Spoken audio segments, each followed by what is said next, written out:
Hello सो नमस्कार, एक बार फिर से स्वागत है आपका चाणक्य ग्रुप ऑफ इकोनॉमिक्स में। उम्मीद है कि लेवल ऑफ प्रिपरेशन अच्छी चल रही होगी 28 अगस्त 2024 के एग्जाम की। तो क्विक रिवीजन सीरीज में एक पार्ट 2 आज हम लोग कर लेते हैं, quick revision. Union budget 2023-24 important है, लास्ट टाइम हमने यही डिस्कस किया था और इस बार ये हम लोग डिस्कस करेंगे जो सीक्वेंस है डिफरेंट डिफरेंट मिनिस्ट्रीज का बजट एलोकेशन, क्योंकि अभी जो एग्जाम हुआ था, जो कैंसिल हुआ था जून 2024 में, उसमें भी ये क्वेश्चन पूछा गया था। अब उम्मीद है कि इस टाइप के क्वेश्चन आगे भी बन सकते हैं, तो इसलिए हमने लास्ट टाइम बोला था कि जो सबसे ज़्यादा फोकस आप करिए वो 2023-24 के बजट में करिए।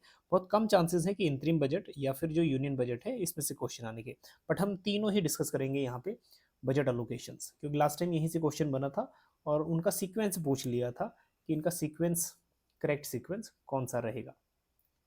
चलिए, तो इसी हिसाब से यूनियन बजट में आप देखोगे अगर, तो ये जो टॉप के 6 to 8 एंट्रीज हैं या फिर मिनिस्ट्रीज हैं, यहीं से क्वेश्चन पूछ लिया है। और इसी में अगर आप देखोगे तो डिफेंस में सबसे ज़्यादा बड़ा शेयर है, वो अभी भी सबसे ज़्यादा बड़ा शेयर है, 5,93,000 करोड़ का। रोड ट्रांसपोर्टेशन हाईवे 2,70,000, ये भी मेजर है। फिर उसके बाद रेलवे 2,41,000।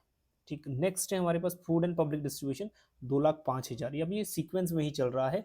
होम अफेयर के पास 1,96,000, और उसके बाद chemical and fertiliser 1,78,000 crore. Rural development के लिए 1,59,000 करोड़।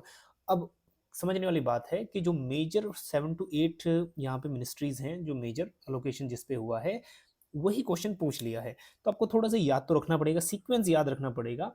हालांकि अभी तक ये क्वेश्चन नहीं बना है कि एग्जैक्ट कितना हुआ, हालांकि ये भी बन चुका है, लेकिन डिफरेंट डिफरेंट आउटलेट पे कितना खर्च किया है गवर्नमेंट ने, आगे हम लोग वो भी डिस्कस करेंगे। तो आपको ये चीज़ तो याद रखनी पड़ेगी, फर्स्ट 8, 9 या 10 आपको मिनिस्ट्रीज के अलोकेशन करने पड़ेंगे। जैसे एग्रीकल्चर पे 1,25,000, और कम्युनिकेशन पे 1,23,000 करोड़, एजुकेशन के ऊपर 1,12,000 करोड़, और जल शक्ति के ऊपर, ठीक है, 97,000 करोड़। तो ये हाउसिंग, हेल्थ वगैरह, ये भी थोड़ा सा ध्यान रखना पड़ेगा आपको, तो इसको नोट कर लीजिए, क्विक रिवीजन में आपके काम आएगा। जब आप थोड़ा रिवीजन लोगे ना तब काम आएगा आपके ये। अब देखो कि मेजर स्कीम्स के ऊपर कितना खर्चा किया है, कई बार ये आ जाता है। देखो ये क्वेश्चन तो जल जीवन मिशन, ये तो ऑलरेडी 2022 का क्वेश्चन पेपर उठाना, ये एज इट इज क्वेश्चन पूछा गया है। 2022-23 में पूछा गया था ये कि इस बार कितना बजट अलोकेट हुआ, उस समय 60,000 करोड़ हुआ था। 23-24 में बजट अलोकेट हुआ है 70,000 करोड़। ठीक है, तो ये इंपॉर्टेंट है। Next, development of pharmaceutical industries 100 crore से 1250 करोड़। अब हम बजट की बात कर रहे हैं 2023-24, तो तीनों बजट आपको कंपैरिजन तो करना ही पड़ेगा। एक पेज बना लीजिए, जिन पेज में तीनों ही कंपैरिजन कर लीजिएगा, क्योंकि यही एक ऐसा ऐसा हमारे पास साल है जिसमें चांसेस हैं। देखो लेटेस्ट की तो चांस बहुत कम है, बट इंतरिम इंतरिम भी चांसेस कम है, बट हाँ पूछ ना ले, बट ज़्यादा चांसेस 2023-24 से ही है। Next, Eklavya model residential school में 2,000 करोड़ से सीधा इसमें चला गया 5,943 करोड़, और अब जो बजट है 23-24 25 का, उसमें और भी ज़्यादा बढ़ गया। नेक्स्ट, 48,000 है प्रधानमंत्री आवास योजना, ये वाली योजना काफ़ी बढ़ चढ़ के गवर्नमेंट इसको प्रमोट कर रही है, 48,000 करोड़ से। ठीक है, ये हो गया 79,590 करोड़। ठीक, नेक्स्ट है हमारे पास फेम स्कीम। अब फेम की फुल फॉर्म भी पूछ सकता है, scheme for faster adoption and manufacturing of EVs. ठीक है, ये ध्यान रखिएगा, इसका फुल फॉर्म भी पूछ सकता है फेम का। तो 2,908 करोड़ से लेके सीधा हो गया है 5,172 करोड़। और उसके बाद है north east special infrastructure development scheme, 1,419 crore से लेके अब हो गया 2,491 करोड़। चलिए, ये तो था मेजर स्कीम्स पे। अब आते हैं इंतरिम बजट पे क्या अलोकेशन था। देखो इंतरिम बजट में अब ये है लाख करोड़, यहाँ मिनिस्ट्री ऑफ डिफेंस अभी भी टॉप है, वहाँ 5 पॉइंट समथिंग था, यहाँ 6.2 लाख करोड़ है। ठीक है, ministry of road and transport 2.78, ministry of railway 2.55। अब आप देखोगे तो थोड़ा थोड़ा फर्क है दोनों में, जैसे रेलवे का 2.4 था वहाँ पे, तो थोड़ा बढ़ गया, यहाँ पे 2.55 हो गया। ठीक है, ministry of road and transportation देखोगे, मिनिस्ट्री रोड और सीक्वेंस बल्कि वही है, 2,70,000 से 2,78,000 हो गया। तो आप देखोगे ना तो सीक्वेंस लगभग सेम है बजट के अलोकेशन का। अगर आपने ये एक चीज करी होती लास्ट टाइम तो एक नंबर यहाँ पक्का था, और जेआरएफ के लिए एक एक नंबर वेटेज रखता है। ठीक है, तो ये सीक्वेंस ही याद रखना आपको, सीक्वेंस लगभग लगभग बजट अलोकेशन में सेम सेम है। ठीक है, चाहे कोई भी बजट पूछे। Ministry and that is consumer affair and food and public 2.13 lakh crore, home affair पे है 2.03। और सिमिलरली ये दो तीन ऐसी एंट्रीज हैं जिसको आपको नोट करना ही पड़ेगा, या फिर सीक्वेंस याद रखना पड़ेगा। ठीक, चलिए इंतरिम बजट में देख लो कि मेजर स्कीम अलोकेशन इंतरिम बजट का है ये। मनरेगा पे 60,000 करोड़ से लेके 86,000 करोड़ हो गया है। ये 2024-25 का इंतरिम बजट है, 1 फरवरी 2024 को रिलीज हुआ था या पब्लिश हुआ था। आयुष्मान भारत में 7200 से लेके 7500 करोड़ हो गया है। और पीएलआई स्कीम्स में 4645 to 6200 crore 24-25।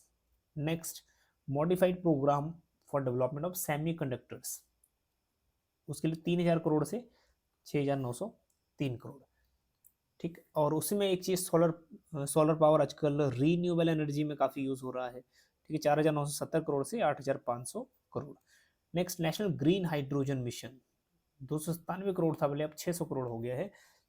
Next budget allocation इस पे। अब देखते हैं यूनियन बजट 2024-25। ये वाला रिसेंट वाला बजट है जो 23 जुलाई को पब्लिश हुआ था। ठीक है, इसमें से बहुत कम चांसेस हैं कि एग्जामिनर इतना अलर्ट तो होगा नहीं कि 28 अगस्त को एग्ज़ाम है और 23 को बजट आया है, तो इसका एक महीना ही है, बल्कि ये पेपर तो आपको पहले ही बना के देने पड़ेंगे आयोग को या फिर ऑर्गेनाइजेशन को, यूजीसी को मतलब, दैट इज़। अब यहाँ पे बात यह है कि ये वाले क्वेश्चन कम चांसेस हैं कि ऐड करें। फिर भी सीक्वेंस देखो क्या है। डिफेंसिव इस पर बजट एक्सपेंडिचर 4,54,000 थोड़ा कम हो गया है, बट सीक्वेंस आप देखोगे थोड़ा सा रूरल डेवलपमेंट यहाँ थोड़ा आगे आ गया है, पहले ये थोड़ा नीचे था। नेक्स्ट, एग्रीकल्चर, और दोनों में सीक्वेंस सेम है लगभग। इंतरिम बजट और 2023-24 के बजट में ये सीक्वेंस सेम है, यहाँ पे ये सीक्वेंस थोड़ा सा चेंज हो गया है।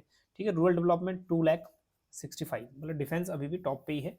एग्रीकल्चर लाइट एक्टिविटीज़ के लिए 1,51,000, होम अफेयर्स के लिए 1,50,000, एजुकेशन पे 1,25,000। बस सोचने वाली बात यह है कि एजुकेशन पे बजट अलोकेशन लगभग उतना ही है, बढ़ा नहीं है। तो सोचने वाली बात यह है कि एजुकेशन पे बजट का अलोकेशन बढ़ाना चाहिए। 1,12,000 यहाँ था। ठीक, और तो जाहिर सी बात है एजुकेशन के ऊपर खर्चा करना चाहिए था। यहाँ एजुकेशन हमारे पास इस स्लाइड में एजुकेशन दिख ही नहीं रहा, मतलब 1,27,000 तक लास्ट दिख रहा है, उससे नीचे ही है इंतरिम बजट में। ठीक, तो एजुकेशन पे अभी कांस्टेंट वही आईटी एंड टेलीकॉम 1,16,000 और ये रिमेनिंग। ठीक, जो आपको याद करने हैं एक बार सीक्वेंस थोड़ा देख लीजिएगा और 23-24 पे ज़्यादा फोकस करके रखिएगा। चलिए, 24-25 में मेजर एलोकेशन मनरेगा पहले 60,000 करोड़ था, अब 86,000 करोड़ हो गया है। ठीक है, next research and development project 840 से 1,200 करोड़, न्यूक्लियर पावर 442 से 2,228 करोड़, पीएलआई 1,200 करोड़ से सीधा हो गया 4,100, दैट इज 2,143 करोड़। ठीक, और कुछ और स्कीम्स हैं जैसे ये थोड़ा डायरेक्ट बेनिफिट, ये इंपॉर्टेंट है, 180 करोड़ से 1,500 करोड़ हो गया है। ठीक, तो मतलब कि ये कहीं ना कहीं 9 गुना 8-9 गुना बढ़ा है। सो ये जो स्कीम्स ज़्यादा हाईलाइट करेगी गवर्नमेंट, एग्जाम में पूछने के चांसेस ज़्यादा रहेंगे। एलपीजी से उज्ज्वला स्कीम के बारे में क्वेश्चन पूछे जाते हैं बस। ठीक है, और सोलर पावर में भी यहाँ से भी क्वेश्चन बनते हैं। तो खैर ये शॉर्ट वीडियो में यही था कि कंपैरिजन, ठीक है, ऑल एलोकेशंस, तो कंपैरिजन को बहुत अच्छे से कर लीजिएगा क्योंकि यहाँ से क्वेश्चन पीछे बने हैं। ठीक है, अब नेक्स्ट टाइम भी शायद कोई क्वेश्चन इस टाइप के ना बन जाए, तो एक एक क्वेश्चन की वैल्यू है। अब मिलते हैं आपको नेक्स्ट किसी एक सेशन के साथ, तब तक के लिए बने रहिएगा चाणक्य ग्रुप ऑफ इकोनॉमिक्स के साथ। मिलते हैं आपको नेक्स्ट वीडियो में। Thank you so much.